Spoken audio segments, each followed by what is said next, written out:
Nul n'est censé ignorer le droit. C'est la première chose qu'on apprend dans ces études de droit et c'est un principe qui est structurant de notre société. On a des lois, ces lois elles s'appliquent à tout le monde et on n'est pas censé les ignorer parce que sinon c'est l'anarchie.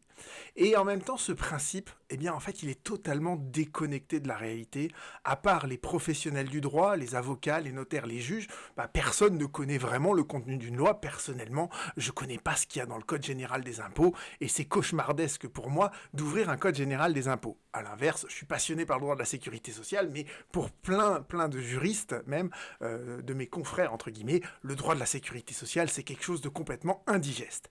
Et grâce à ChatGPT 4, eh bien en fait, pour la première fois dans notre civilisation, on va enfin pouvoir réellement dire que nul n'est censé ignorer le droit parce qu'on a un outil qui nous permet de connaître le droit et de le comprendre facilement. En 2022, j'avais fait une première vidéo sur ChatGPT fait du droit.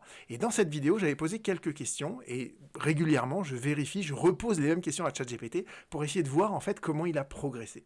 Et donc dans cette première vidéo que j'avais fait en décembre 2022, je m'étais inspiré en fait d'une vidéo que j'avais faite sur le délai pour rompre une période d'essai. C'est une question juridique qui finalement est très simple et dont la réponse finalement tient en deux articles du Code du travail et éventuellement un peu de principe, un principe jurisprudentiel. À l'époque, en 2022, ça c'était la réponse que m'avait fait ChatGPT. Une réponse qui était fausse mais qui en même temps était prudente et qui était structurée. Mais c'était une réponse qui n'était pas exacte. J'ai reposé la même question à ChatGPT 4.0 et voilà la réponse qui m'a été donnée. Et cette réponse, elle est parfaitement exacte, d'accord ? Vous pourrez mettre la vidéo sur pause pour essayer de relire ça, de le comparer à ma première vidéo sur justement sur cette question-là. Mais il distingue parfaitement que en fait les délais ne sont pas les mêmes selon que la rupture elle intervient du fait de l'employeur ou du fait du salarié. J'ai vérifié, les réponses sont parfaitement exactes. Il va un peu au-delà de la question qu'on lui est posée. Et ensuite, parce qu'à l'époque, en fait, ChatGPT ne pouvait pas identifier les articles du Code du travail, il se mélangeait les pinceaux, etc. Donc je vais poser une deuxième question, c'est quels sont les articles de loi qui correspondent à cette réponse ? Et vous avez en fait toute une série d'articles qui sont cités avec précision. Donc vous voyez que les progrès qu'a fait ChatGPT en droit sont phénoménaux.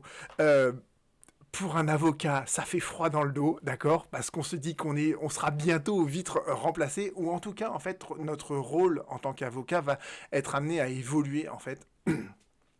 ChatGPT va nous permettre de faire des choses beaucoup plus vite en fait et de nous concentrer sur sans doute des choses qui ont une plus grande valeur ajoutée, mais c'est vrai que juste expliquer ce qu'il y a dans le code du travail, dans le code de la sécurité sociale, même dans le code général des impôts, il faudrait que je teste avec le code général des impôts, je suis pas sûr que ChatGPT 4 soit armé à gérer cette complexité-là, mais voilà, ChatGPT 4 nous permet en fait aujourd'hui et pour la première fois, donc c'est vraiment voilà, c'est la raison pour laquelle je fais cette vidéo parce que je suis étonné, je suis estomaqué par ça, mais ChatGPT 4 nous permet enfin d'avoir une connaissance du droit alors qu'on n'est pas juriste, que jamais en fait dans notre civilisation on a eu. Donc c'est vraiment un progrès qui est phénoménal, même si c'est un progrès qui est un peu inquiétant pour les professionnels du droit. À bientôt.